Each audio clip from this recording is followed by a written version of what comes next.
They say that in the time of chimpanzees there was this monkey, but I'm pretty sure that's just a song lyric written by Beck.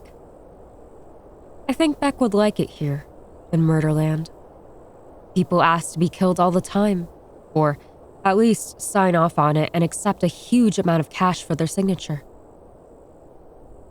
To be a victim in Murderland, you must first sign the waiver, the one that says that you agreed to be killed for pay. Why would anyone ever do such a thing? Well, they have their reasons. A lot of people like the idea of dying as a millionaire. I wonder if some of them don't understand that they cannot spend the money after they die. To be fair, most of them actually do have a plan to spend the money, and obviously not on themselves. You get condemned criminals, immigrants, deadbeat dads, defrocked priests, and disgraced cops up in here, and occasionally a female victim will sign up. Those get the most attention, since everyone seems to want to see a woman get caught and murdered. A lot of our killers do the abuse and torture also, which is somehow more intense with a female victim. I think it is because of the vocalizations, as humans are hardwired to respond to the sound of a female in distress or pain. I remember my first murder out here in the park. I had a rifle, a .308 sauce maker, and I killed the target in one shot, through his back on the right side and out from his left shoulder, having traveled through the aorta and his heart. I do the autopsies on the victims and determine the cause of death. We still treat these as murders, although the prosecution process is more of a media circus, proving that we have a new murderer, announcing a new book about the killing, a new movie about their backstories, victim and killer, possibly a show, if it was brutal enough, and general amnesty for the killing. Our court system is a mess. I never thought that one day I'd wake up in the park, feeling groggy, wearing camouflage in a canteen, and combat boots that I didn't put on. I sat up and looked around, very alert and afraid.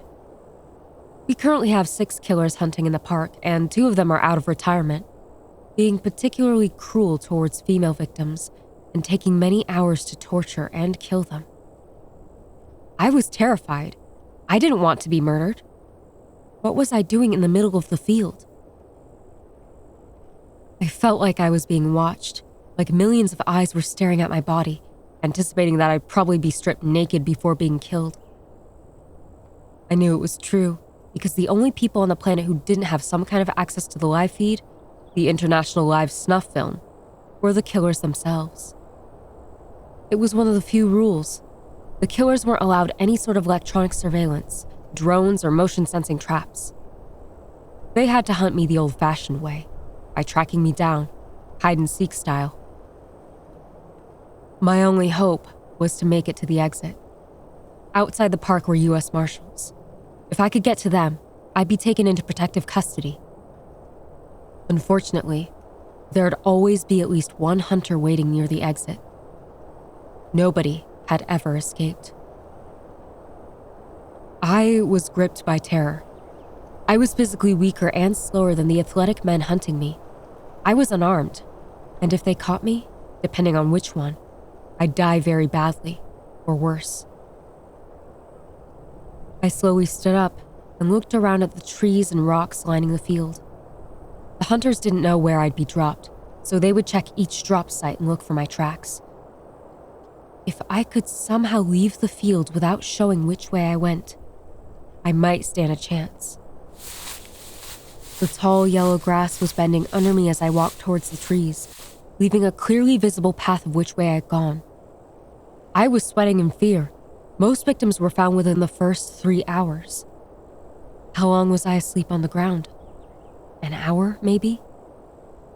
The drugs were supposed to be timed so that I awoke at the same time the hunters entered the park, but I'd seen a lot of my clients oversleep, sometimes making them harder to find, as sleeping victims weren't moving around and leaving a trail to follow. I stopped walking. I took another look at the field I was in and realized I was making my first mistake. I knew I wouldn't get to make a lot of mistakes. Just one, just none, could mean death. Multiple mistakes guaranteed I would be killed. I stopped and laid down in the tall grass. I knew what I was doing. From where I lay, I couldn't see the trees or rocks, which meant they couldn't see down onto the field and spot me. Which meant I was hidden in plain sight. The hunters were used to panicked prey blundering along and making easy-to-follow trails. If I just stayed where I was, it would be nearly impossible to find me. They would have to spot my trail I'd left. I looked along it from the ground and decided not to worry about it. There wasn't enough that they would notice it, not without some incredibly bad luck on my part. I focused on my breathing, keeping myself physically calm by systematically cooling my adrenaline-heated nerves with slow breathing. Eventually, I had fought down the initial panic and decided I stood a unique chance of surviving Murderland. I've got this, I told myself quietly. The day wore on, every minute seeming to last much longer. After I had lay there for what I was sure was an hour, judging by the movement of the shadows, I was feeling strangely anxious, too afraid to move or to hold still, wanting to burst out and run while also wanting to hold my breath and close my eyes and lay perfectly still. I started trying to use my brain, but some primal instinct insisted it wasn't a good time to meditate. I thought about all the victims who had lasted a long time. Who had survived a long time. Some of them had hidden for days before succumbing to thirst and exhaustion. If I could somehow make myself fall asleep, I'd be in better shape by nightfall, which is what I was waiting for. Did they know they were hunting me in particular? I considered the possibility. If they knew who they were hunting, the killers wouldn't be moving around very much. They would wait for nightfall, anticipating that I wouldn't come out of hiding until after dark. But if they didn't know it was me, they would think it a routine killing, and they would search the more obvious places first, the way someone might try to reach the exit, such as along the border or one of the roads or paths.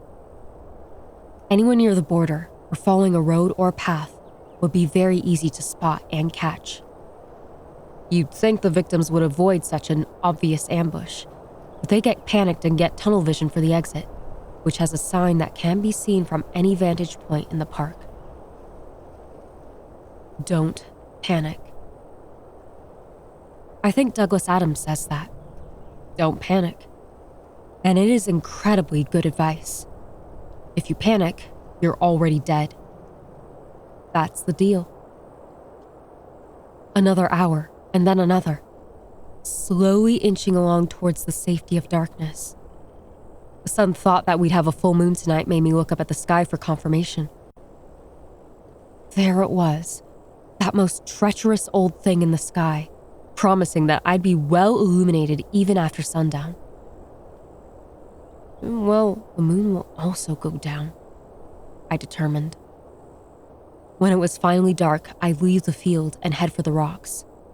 They were more exposed than the trees, but I'd make less of a trail over them and not risk the noise of moving through the undergrowth in the night. I lay there planning, also knowing that once I started moving, I'd have to abandon the safety of the field where I lay. That meant I'd have to deal with my own fear, and I knew it would overwhelm me. Being hunted relentlessly by psychopaths is guaranteed to cause terror, so I tried to anticipate my own mind playing tricks on me. I needed a plan that I could stick to, even if I was spotted, chased, or cornered. I'm going to fight back, I said quietly to myself. Whoever just said that sounded very confident and ready, which is weird because I felt intimidated and unqualified. I decided to rely on the savage woman who had just spoken to me. Clearly, she could get me out of this. She sounded like she had already killed someone once, a long time ago, when she first began her work as the park's medical examiner. And when I strike a man, I'll cut him where he'll bleed out the fastest. That sounded good. Using my skills in human anatomy to cause deadly injuries. All I needed was a knife. I thought for a moment. Forget the knife. I needed a gun of my own. With a gun, there was nothing stopping me from hunting them instead. I knew them. I knew the park, and I knew how to shoot a man and kill him. I'd already done it once, perfectly, on my first try. I'm a talented killer. This is over as soon as I get a weapon, I told myself, trembling as my fear became something like anger. Why was I even out here? This was all wrong. I'd not signed anything. Someone had made a very big mistake, and I was going to make everyone see that it was a mistake to put me in the park. The sun had gone down, and I talked myself up into a frothing mess, thinking I could grab a dude and break his neck, take his gun, and go John Wick on the rest of them. As I stood and began creeping through the sunset field, I realized that everything I had said to myself was just talk. Yes, I had shot and killed a man, but it wasn't as hard as you might imagine. I honestly live with the fact that I am a murderer. I know his backstory, and he deserved far worse than the nearly instant death he got. He went into shock and died within a minute of the bullet traveling through his body. Some 40 seconds of unconsciousness before he was completely dead. He never knew what hit him. He was a very bad man. He'd hurt children. Do I feel bad about ending his life? Not really. Do I feel bad about being a murderer? Yes. That bothers me. Somehow that fact that I've killed someone has haunted me ever since. I'm not really a killer. I feel like a killer's imposter, pretending I am a killer. And then realizing that I actually am one. Do all killers feel this way? My therapist says it is my maternal instinct. It makes me capable of killing to protect children, but it also makes me want to conceal any violence. So I have an internal conflict. On one hand, I want to kill that man, and I did. On the other hand, I don't want anyone to know about it, because it isn't me. It isn't how I should be seen by others. As I pondered this, I hesitated. Yet the whole world is watching and knows me as a killer here in Murderland, I realized. So shouldn't I be mentally prepared to hunt down and kill my own hunters? I was very afraid, but somehow, as I accepted that role, I realized I was not a proper victim anymore. Something snapped in me, and I was again that same girl who pulled the trigger all those years ago and enjoyed it. She was back, and the fear I felt became like a background noise, a distraction, something keeping me alert and excited. My fear had changed into a kind of lust. I had accepted that I was as good as dead, but as part of me gave up and died, there was someone else in me who just took over. The game had changed, I decided, as the cool night air chilled my sweat. I wasn't trapped in the park being hunted by them while trying to escape. That's not what was happening. I was hunting them, and they didn't even know it yet.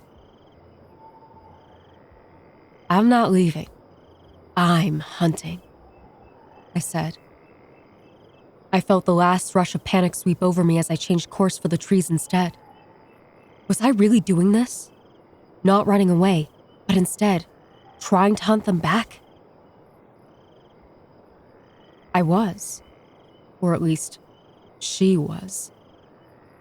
She had taken over, and I was hiding inside myself, terrified. I found a nice, long, straight, sharp branch by moonlight amid the trees. I found a nice place to hide, as the path curved and someone following it would have their back to me. A nice kill spot. I just needed someone to come looking. Someone hunting me and expecting a female victim. I screamed, loud and caterwauling. I waited while they all listened for another, trying to find the direction. Then, I gave them a second scream. Now, I'd have a visitor. After I'd waited in the shadowy crook of the tree for a second moonrise, I heard the sound of a man walking towards me through the woods. He was following the path that would lead him to me. I shuddered in dread, worried he'd see me, and I'd be in a melee with someone twice my size and strength and armed with a machete or something while I was trapped defending myself with a stick. The panic tried to freeze me in place, but she told it to stay quiet and do the fear thing when it was over. She was very calm, and I knew I could rely on her to keep me alive in the upcoming battle. Then he was there, examining the trail, right in front of me, his back to me. He was huge. Twice my size is an understatement. I'd seen him pick up a girl by her neck with one hand and hold her in the air, helpless while he played with her with his other hand. I didn't want to die that way. I had one shot, one chance to end him and take his weapons. I didn't see what she did. She simply had me confirm for her that a precise stab into his upper spine would drop him instantly. I told her it would, and then I looked away while she did the work required to keep us alive. I heard his heavy body collapse, and I looked and saw him there, his eyes wide with surprise. Somehow, I didn't have it in me to finish him off. I took his .44 revolver and his extra ammunition, adjusting the belt for the gun holster while he watched me, paralyzed. Weirdly, I worried he was in pain, and I asked him if it hurt. He blinked twice for no.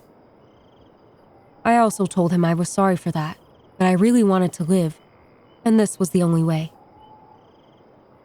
Once, for yes. I left him there, feeling oddly encouraged that he had agreed with me that I had done the one thing that would make my survival possible. 1 down, 5 to go.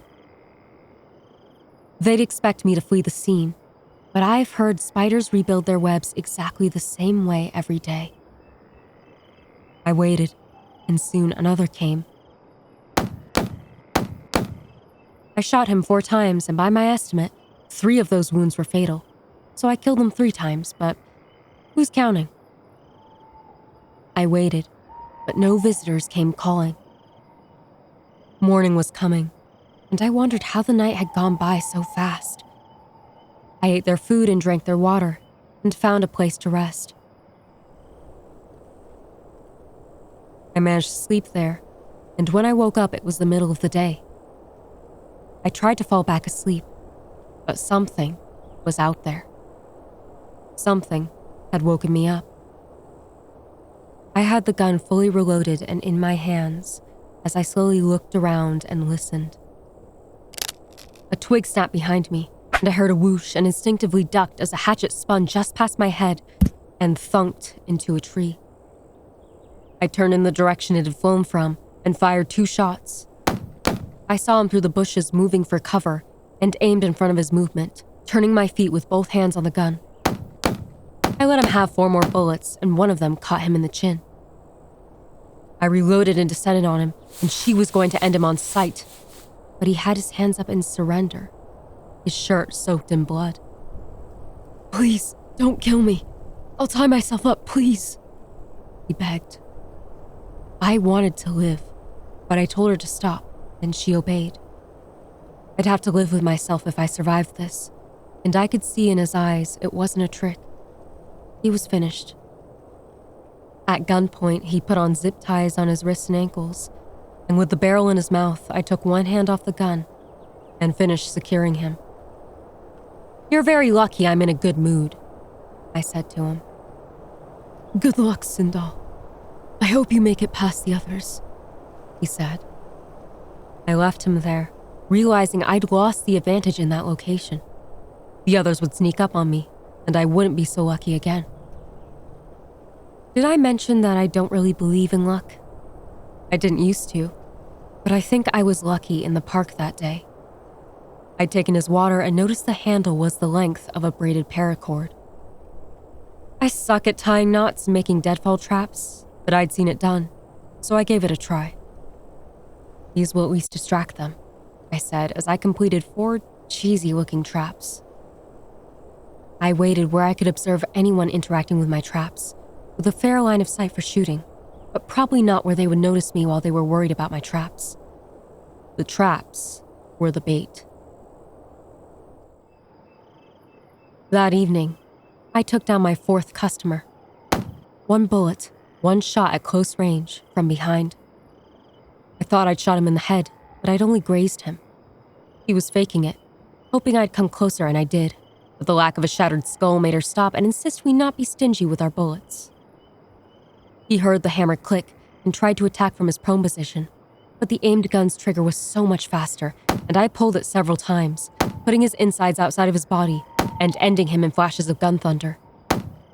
I sighed in relief. That was too close, I told myself. "Stop showing mercy. These men are hardened, psychotic killing machines," she said back. "I am not," I replied.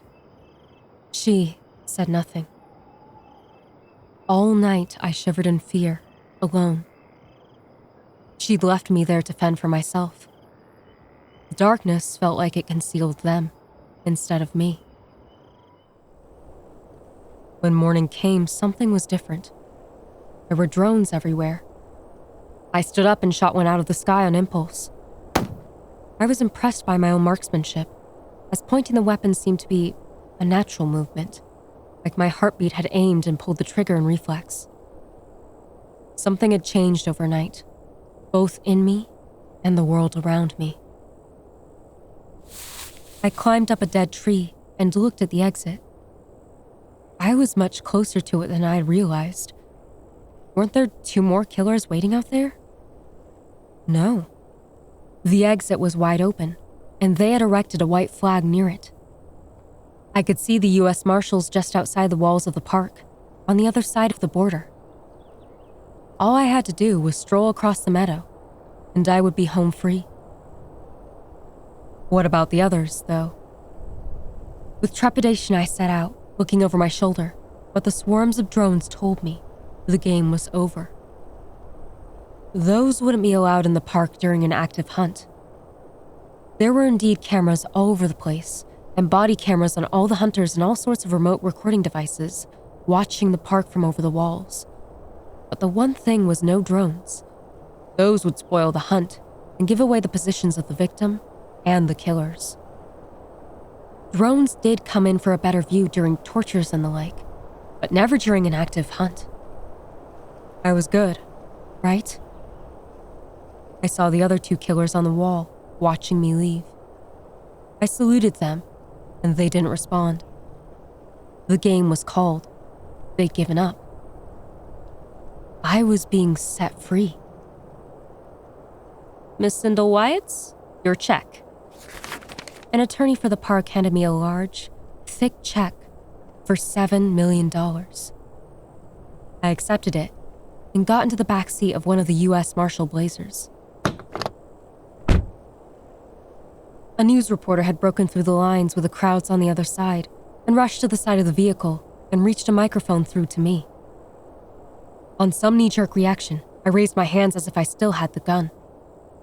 "Sindel Wyatt's, you're the first to survive Murderland. How do you feel?" she asked excitedly. I looked at her and said, with sincerity, "Very alive."